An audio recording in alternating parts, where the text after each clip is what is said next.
Hey guys, Furum here, and today I'm going to be testing the SSC Tuatara in multiplayer in Asphalt 9 at Golden Max in its multiplayer season at rank 4969. Nice! Now I'm going to compare it to the stats of the JESKO. You can see that it has better stats in every area except for the top speed, which is 6 kilometers per hour slower. A lot of people were very excited for this car because it was purported to be a JESKO killer, or at least a competitor to that car. As we can see by the stats, it does appear to be. It does have better acceleration by 2 points, better nitro by about 4 points, and the handling is about the same.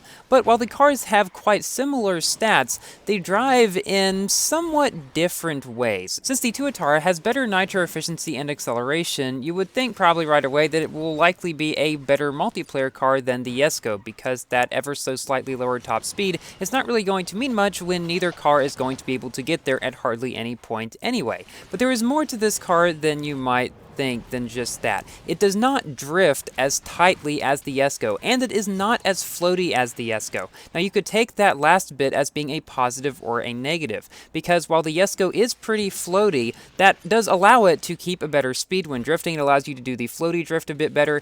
This car feels more grounded. Like, it's not going to go all over the place quite as much as with the JESKO, and I felt more in control of this car than I did with the JESKO.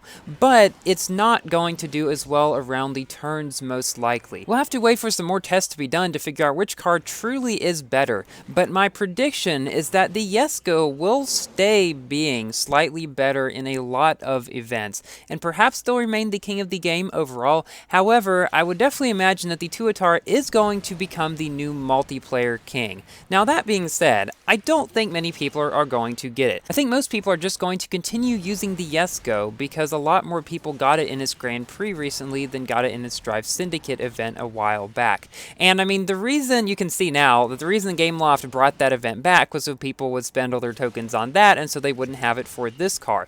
But given that this car isn't going to be like an obvious new king, I don't mind having spent all those tokens on the JESKO, and I don't think any of you guys should either, because the problem is that this car will most likely be even worse than the JESKO in terms of pay-to-win of the event. And you might not think it right away, but when you look into the event, you have to have 500 conditions in order to get the key for this car. Yes, it is a key car in a normal special event. And that means you have to complete every single condition in the entire special event in order to get this car. Which in and of itself is not the problem. If the cars in the event were fine, I wouldn't mind going through every single condition in order to get this car. But the problem is that there are many cars in this event that are not so fine, because you have to have the Stingray in order to get this car. No, it is not a free try. I checked that. You have to own it. Now, when making your way through the special event, perhaps you could skip it, but the thing is, you will not get this car unless you complete every condition, and some of those conditions you can only do with the Stingray, so that is why you must have that car. Not only that, if you bought the Legend Pass, you could have the Stingray, and that's fine. But you also have to have the Bailey at a full 3 stars. 3900 rank, I believe, is the highest required rank for the Bailey. Now, Gameloft did say a while back that the Bailey would be useful for the Tuatara event, but they didn't say it would be required, although now that they've said that, probably from now on, if Gameloft says a car is going to be useful, I'm going to suspect that it will most likely be required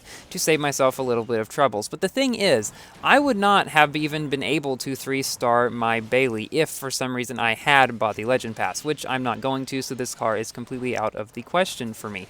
Because the Bailey, after you got through its event, all the conditions in that event, you would have to spend like 5,000 tokens or so in order to unlock that car on average. Well, with the 3-star, you'd have to spend many thousands of more. That's just to get the Bailey to 3 stars. And you have to make sure that you have every single other car in the special event at its highest required rank as well, because remember, you miss a single star on a car that is required for a condition, and you're not getting the Tuatara, even if you have the Bailey at 3-star and you have the Stingray. This event is going to upset a lot of people, because the thing with the JESKO event was, although it was extremely pay to win, and most people got upset at that as well, it was technically still possible without spending money. It is literally impossible to win win the Tuatara without spending money because of having to get the Stingray.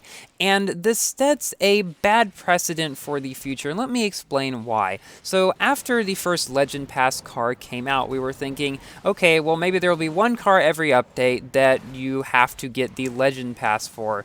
And generally so far, it hasn't been a particularly amazing vehicle. The Gallardo, the Taycan, and the Stingray, they're all good. I mean, they're just not amazing. The Gallardo is the king of Class C on some tracks, but the Aranera is still generally the one that you could use. If you have that at 5-star, you won't really be missing anything if you don't have the Gallardo.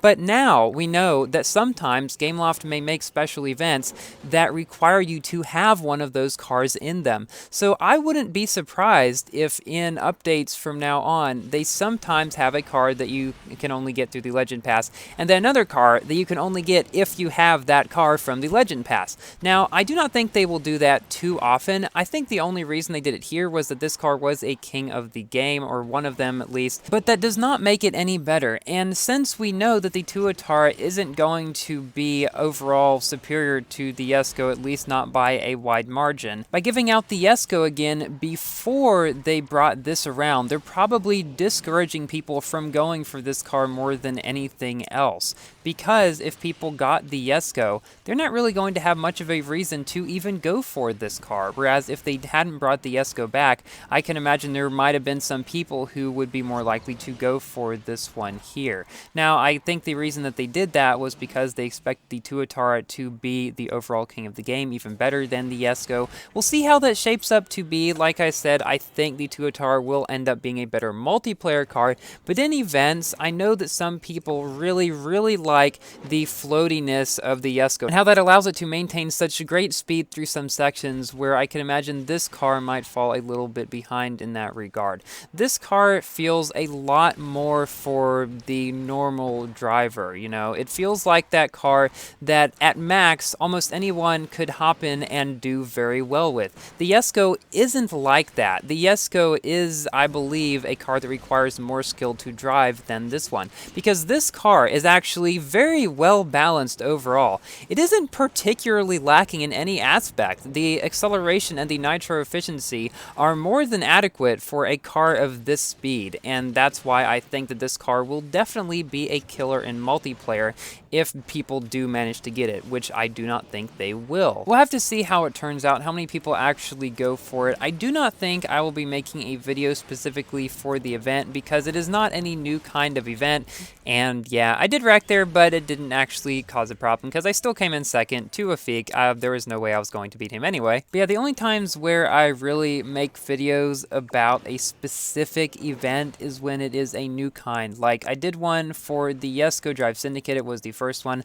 I did one again for the Tech Rules 1896 Grand Prix because that was the first one there. But since this one doesn't have anything new in it, it's just an old kind of special event, I don't think people really need a video knowing how to play this. Now, some people might be wondering how to get through the event without spending very much, and that really all depends on what you already have. And if someone did get the Legend Pass, for example, and they want to get the Bailey now because they have a ton of tokens and they think that might get them a shot at getting this car, they did give the Bailey again, but in packs along with a couple of other cars. I think the VLF and the Trion Nemesis, perhaps. So you could buy a bunch of those and not even get any Bailey packs. So that's why this car is really only one that most people are going to be able to get if they already have the Bailey starred up a lot, and if they want to spend money on the Stingray Legend Pass now, or if they've already got it. And even then, remember, you have to complete every single condition. So as you could tell throughout this video, I am sort of upset about this event, to put it lightly, but at least I had fun in this multiplayer season, and after this race, I ended up at number 4 on the leaderboard. Didn't quite make it to the top 3,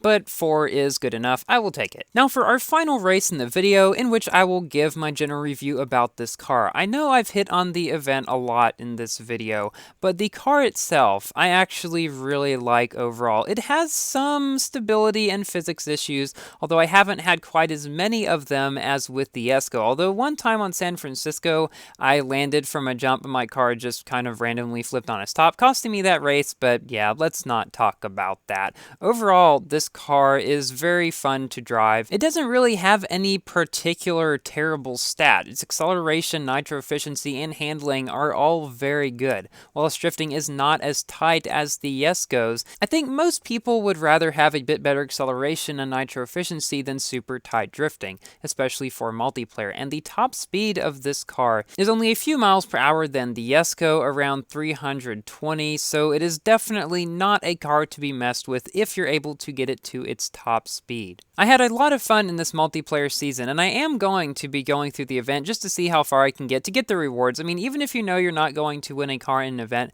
just get all the free rewards you can. I used to tell people that in Asphalt 8 all the time with the R&Ds. The same goes for Asphalt 9. Thank you all for watching. Please like the video if you have enjoyed, and consider subscribing for more Asphalt and other games content. And I will see you in my next video. Goodbye!